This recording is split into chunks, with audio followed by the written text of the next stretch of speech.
when you look at San Francisco, that's got 70% occupancy, 69% occupancy. That is ridiculously low. That is crazy.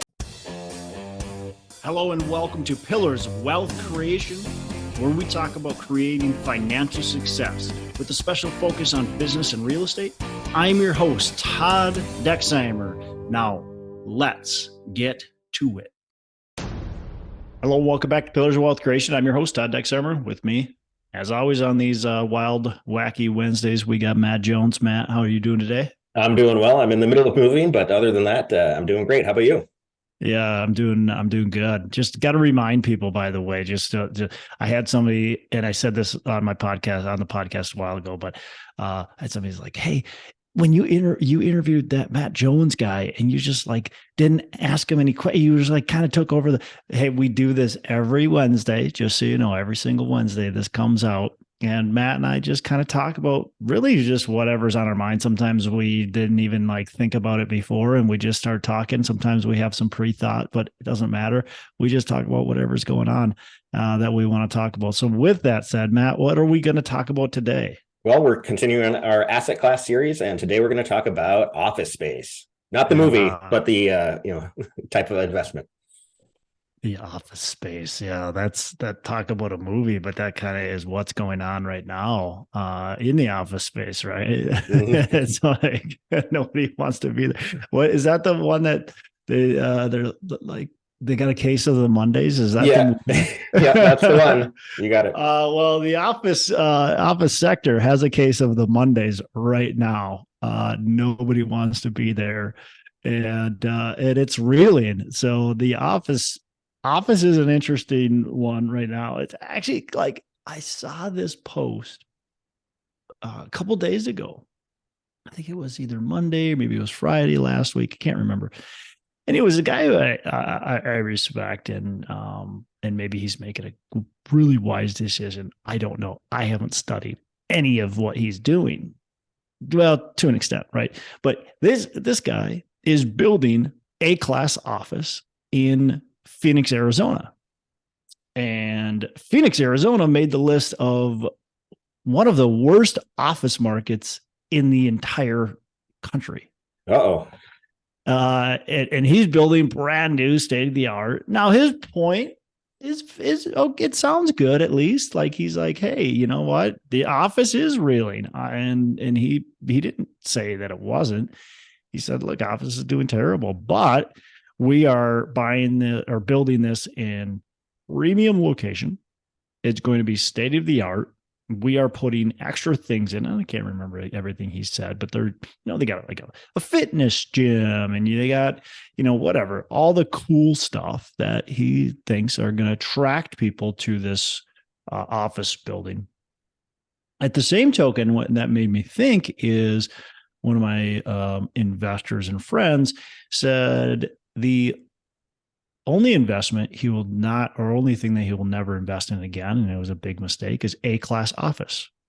And back in like 2005, 2006, so somewhere around there, this company went and built a brand new A-class, beautiful, well-located, amazing property office, and they had it all leased out, and they were leasing it out for $15 a square foot or whatever it was, pretty high price a square foot.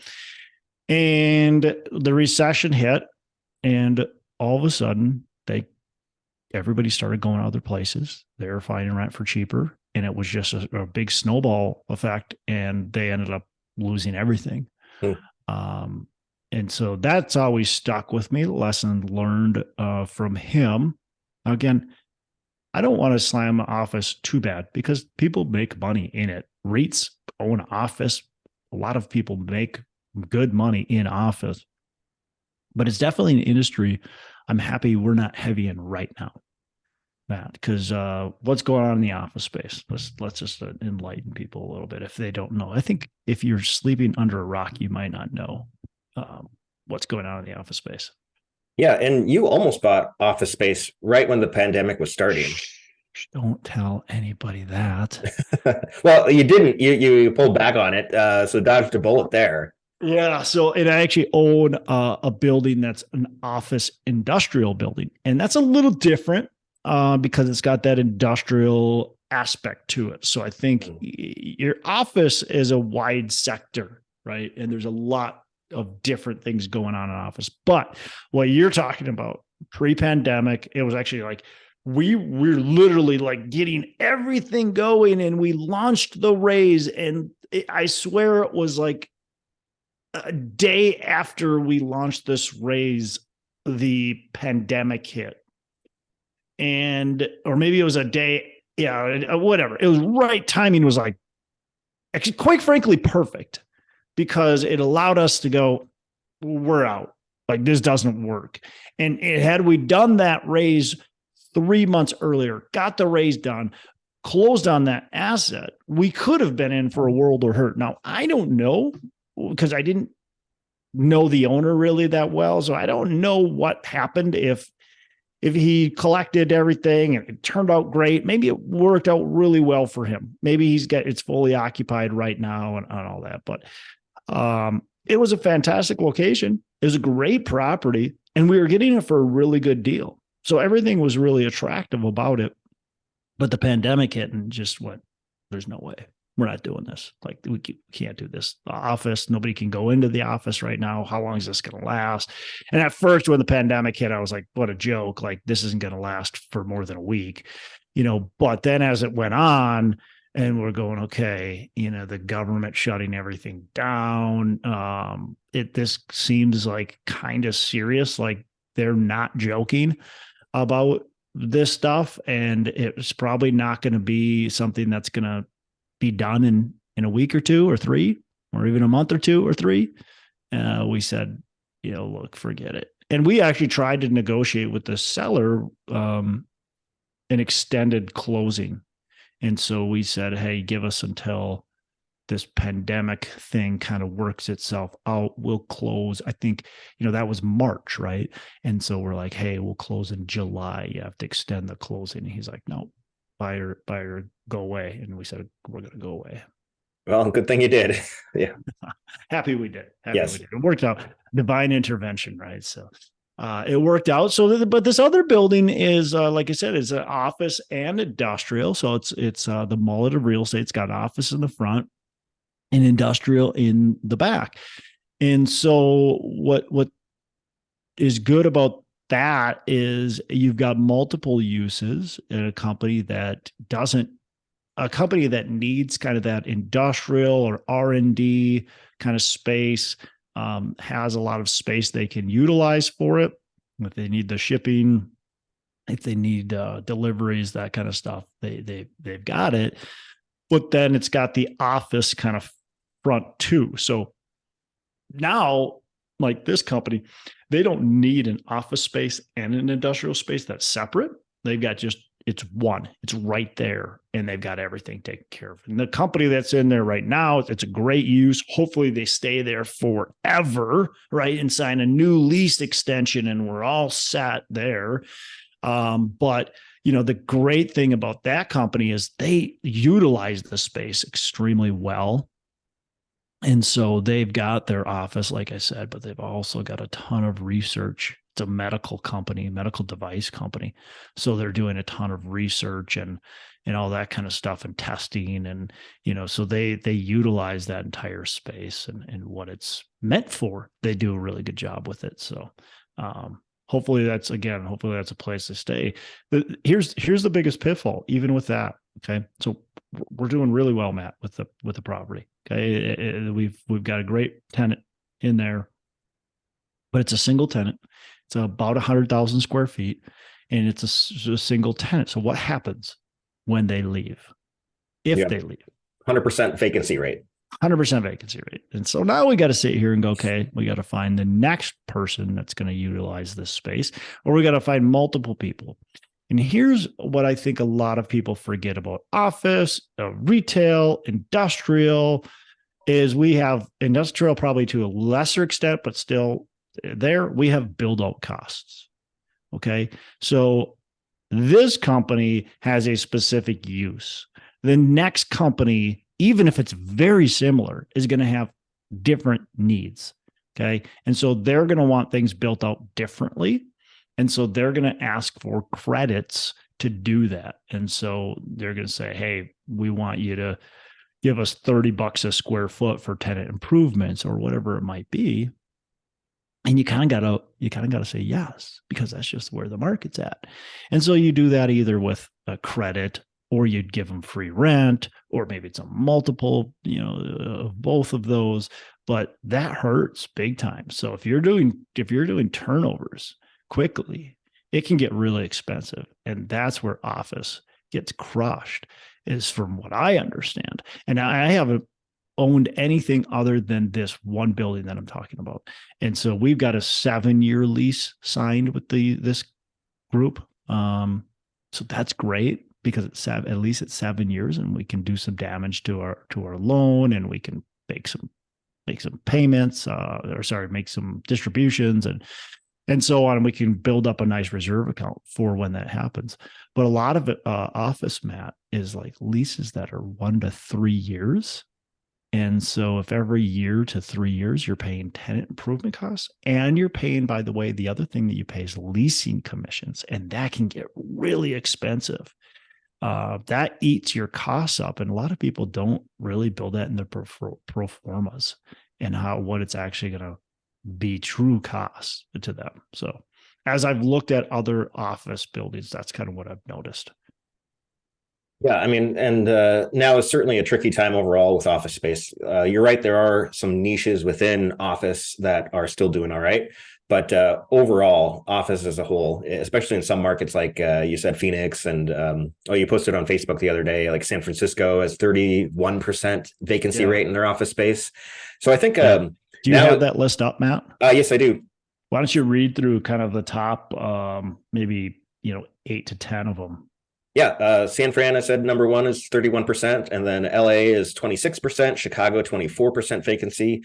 Phoenix, like I said, is 24% as well. Cleveland is 23, Denver 22, Philly 19% vacancy, Boston 19, Houston 19, Austin 19. That is amazing. That is huge vacancy rates. Can you imagine being at 80% or less occupied?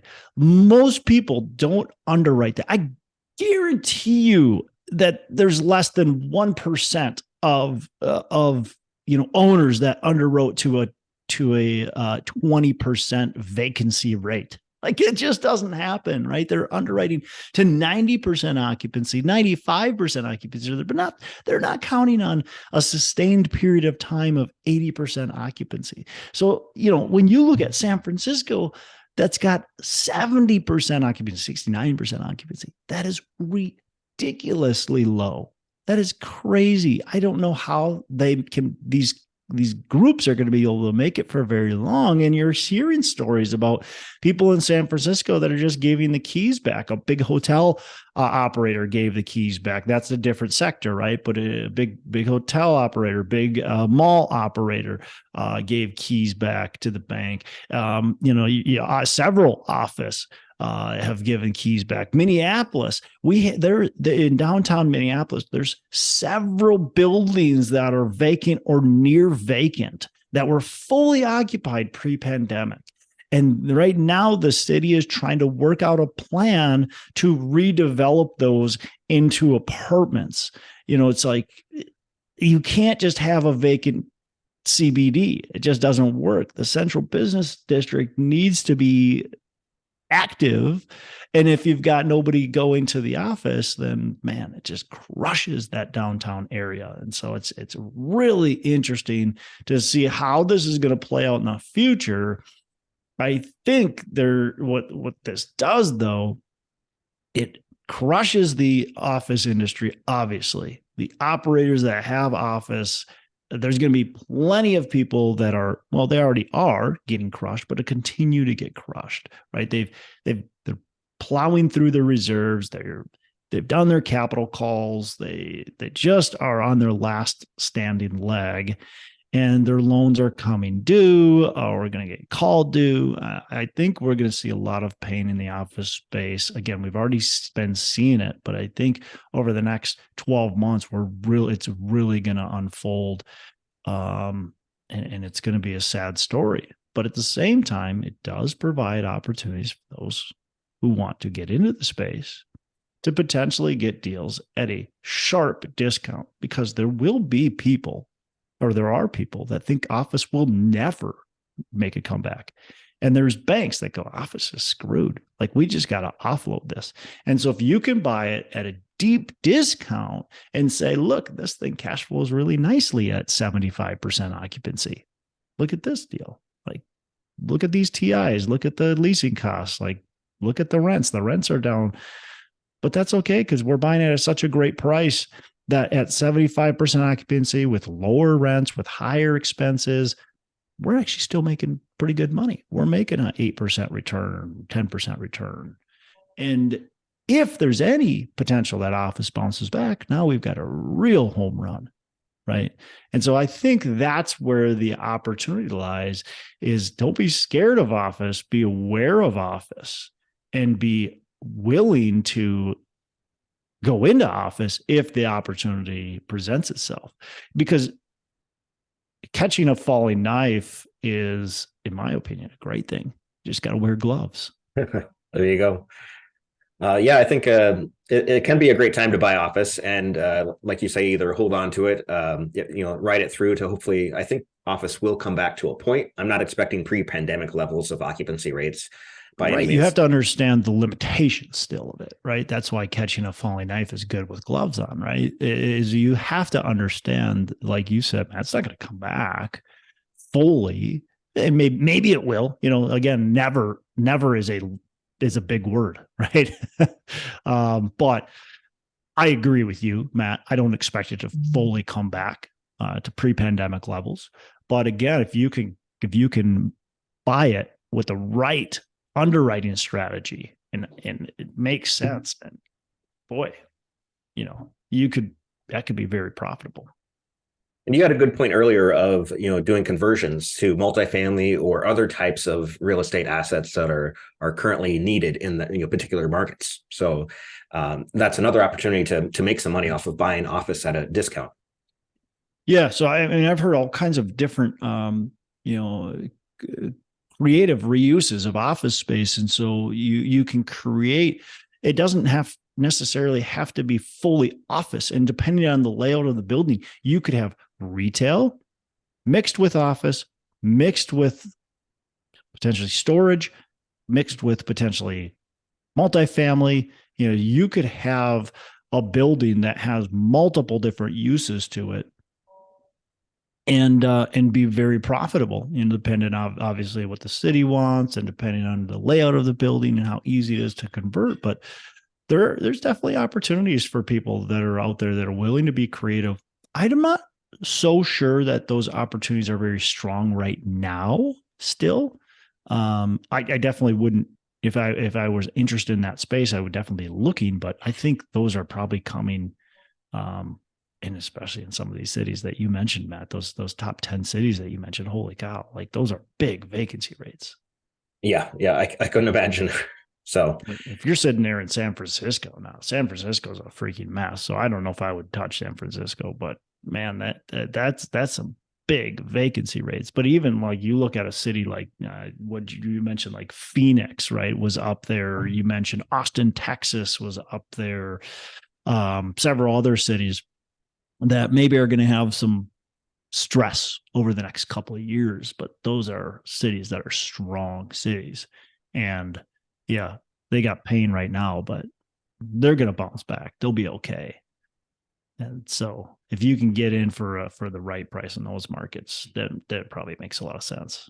Yeah, I agree. And, same with office as any other kind of real estate, it's a long-term play really. And that's what you should focus on. Like, what is it going to be 5, 10, 20 years from now? Yep. If you hold on to it for that long. Yeah. I hear people ask me, how do you underwrite office? How do you underwrite retail? How do you underwrite industrial? Again, it's really similar. If you know how to underwrite one asset class, they're all pretty similar. You just have to understand the nuances within that particular asset class. What are your expenses? What are your kind of big expenses or income gains or income losses, right? And that's really what you have to understand. So it's not about the underwriting. It's just about understanding what you can get caught up in. And with office, as far as I understand, the people I've talked to, people that hate office or love office tell me the same thing. Tenant improvements and leasing costs are the biggest thing that'll catch you by surprise and really bring you down quickly. So make sure those are accounted for properly. Yep. Makes sense.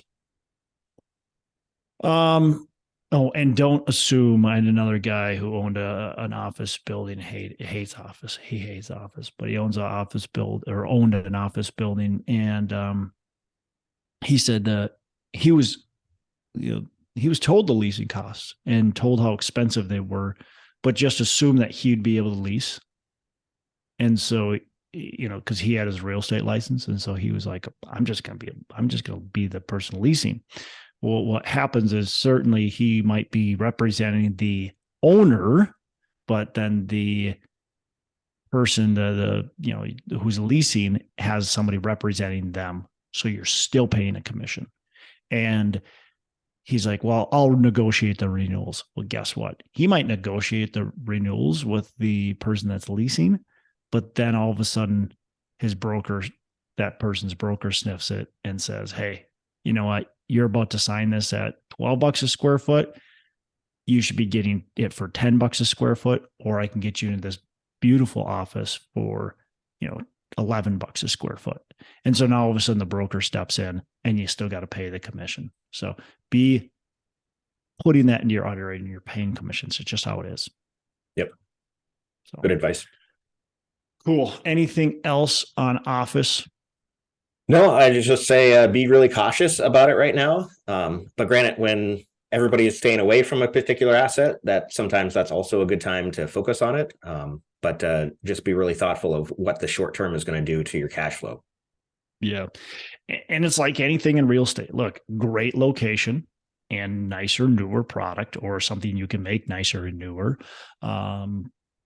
it is what wins every time. So if you're going to buy office in C-class neighborhoods, just expect, or C-class office, just expect that you're going to have a C-class experience, right? And if you're going to buy a nicer office, of course, the price still has to be right, but that's where, in my opinion, you can win the biggest. Or B, C or B. Yeah. So, all right, Matt, I don't have anything else, man. For our listeners, have a fantastic rest of the day. Make every day a Saturday. Hey, thanks so much for listening. I appreciate you being a loyal listener. I would love to have you go on to our Facebook page and subscribe. Give us a thumbs up. Go on to iTunes or wherever you listen and give us a rating and review. Don't forget to subscribe. But your rating and review just helps us push this out to more and more people and continue to grow our audience and hopefully positively affect a ton of people out there that really need this and want this. So the other thing I've got for you is a free ebook on my website. So go on to venturedproperties.com, and download our free ebook on real estate and on syndication. And I've got some data points in there, some really good stuff for you. So I'd love to have you take a look at that. It's free. I'm not expecting anything from it. And also, look, if you want some help in multifamily, want some help learning, growing, getting your business off the ground, I would love to talk to you about what it would look like to work with me potentially and see if that's a good fit. So you can go to coachwithdex.com and check that out, and we can definitely have a call. Thanks a lot for listening. You make it a fantastic rest of the day. I'll catch you on the next episode.